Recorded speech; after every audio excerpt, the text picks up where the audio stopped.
রাজ গরুড় অত্যন্ত চিন্তিত মুখে শ্রীবিষ্ণুর পদসেবা করছিলেন। শ্রীবিষ্ণু জিজ্ঞেস করলেন, হে পক্ষীরাজ, তোমার মনে কিসের সংশয়? গরুড় জোড়হাতে বললেন, হে প্রভু, আপনি বলেছেন, পুত নামক নরক থেকে যে ত্রাণ করে, সেই পুত্র। তাই পুত্রই পিণ্ডদান করে পিতাকে স্বর্গে পাঠায়। কিন্তু জগতে এমন অনেক ধার্মিক মানুষ আছেন, যাদের কোনো পুত্র নেই, কেবল কন্যা সন্তান আছে। তবে কি সেই সব পিতা মাতা মৃত্যুর পর নরকে যাবেন? তাদের কি মুক্তি নেই? তাদের শ্রাদ্ধ কে করবে? শ্রীবিষ্ণুর উত্তর, কন্যা ও দৌহিত্রের মহিমা। শ্রীবিষ্ণু তখন মুচকি হেসে বললেন, হে গরুড়, এই ভ্রান্ত ধারণা ত্যাগ করো। আমার সৃষ্টিতে পুত্র ও কন্যায় কোনো ভেদ নেই।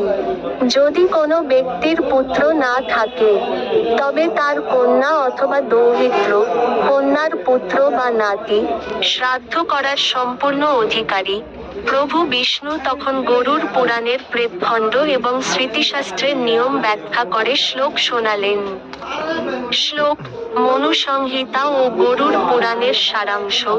যথৈ বাত্তা তথা পুত্র পুত্রেণ দুহিতা সমা। তোষামাত্মনি তিষ্ঠন্ত্যাং কথমনো ধনং হরেৎ।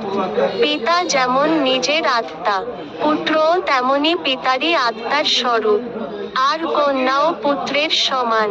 সুতরাং, যে পিতা নিজের কন্যার রূপে পৃথিবীতে বর্তমান, তার সম্পত্তি বা পিণ্ডদানের অধিকার অন্য কেউ কেন পাবে?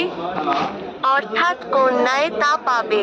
শ্রীবিষ্ণু আরও বললেন, পুত্রহীন ব্যক্তির জন্য তার দৌহিত্র, কন্যার ছেলে, পিণ্ডদান করলে তা পুত্রের পিণ্ডদানের মতোই ফলদায়ক হয়। অকৃতা বা কৃতা বাপি জং বিন্দেৎ সদৃশাৎ সুতং। পৌত্রী মাতা মোহস্তেন দদাত পিণ্ডং হরেদ্ধন। বিবাহিতা কন্যার পুত্র, নাতি, তার দিদা, দাদুর, মাতামহ মাতামহী জন্য পিণ্ডদান করতে পারবে এবং তাতে তারা বৈকুণ্ঠ লাভ করবেন।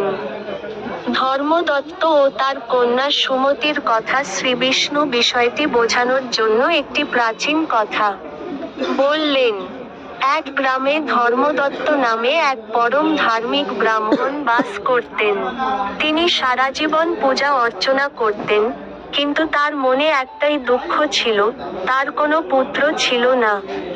তার কেবল একটি গুণবতী কন্যা ছিল, যার নাম সুমতি। ধর্মদত্তের বয়স হলো। তিনি মৃত্যুর আগে কাঁদতে কাঁদতে স্ত্রীকে বললেন, আমার দুর্ভাগ্য, আমার মৃত্যুর পর আমাকে কে জল দেবে? আমার বংশে বাতি দেওয়ার কেউ রইল না। আমি নিশ্চয়ই পুত নরকে পচে মরব। তার কন্যা সুমতি এই কথা শুনে এক ঋষির কাছে গেলেন। ঋষি বললেন, মা, তুমি কেন কাঁদছ? শাস্ত্র বলে, পুত্রিকা পুত্র, কন্যার সন্তান, পুত্রের সমান। তুমি তোমার পিতাকে কথা দাও যে তোমার গর্ভে যে সন্তান হবে, সেই তার পিণ্ডদান করবে। পিতার মৃত্যুর পর সমাজে লোকেরা বলতে লাগলো, এর তো ছেলে নেই, এর আত্মার মুক্তি হবে না। কিন্তু সুমতি সাহসিকতার সাথে পিতার অন্ত্যেষ্টিক্রিয়া সম্পন্ন করলেন, শাস্ত্রানুসারে মন্ত্রহীন বা প্রতিনিধি দ্বারা। পরবর্তীতে সুমতির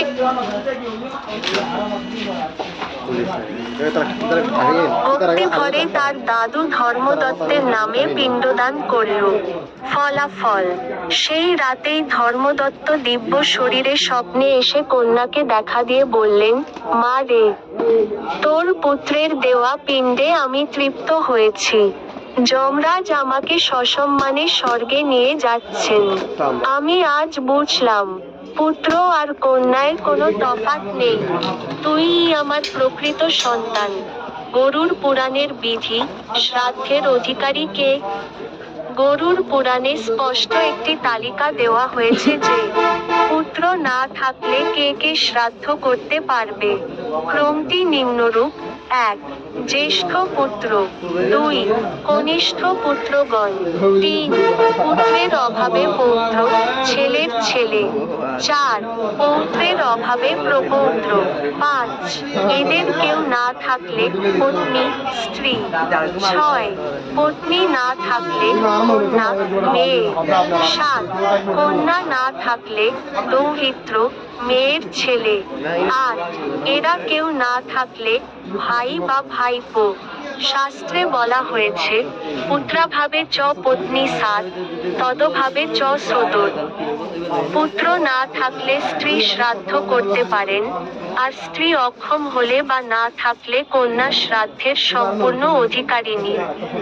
শ্রীবিষ্ণু গরুড়কে বললেন, হে খগেশ্বর, যারা পুত্র নেই বলে হাহাকার করে, তারা আসলে মায়ার বশবর্তী।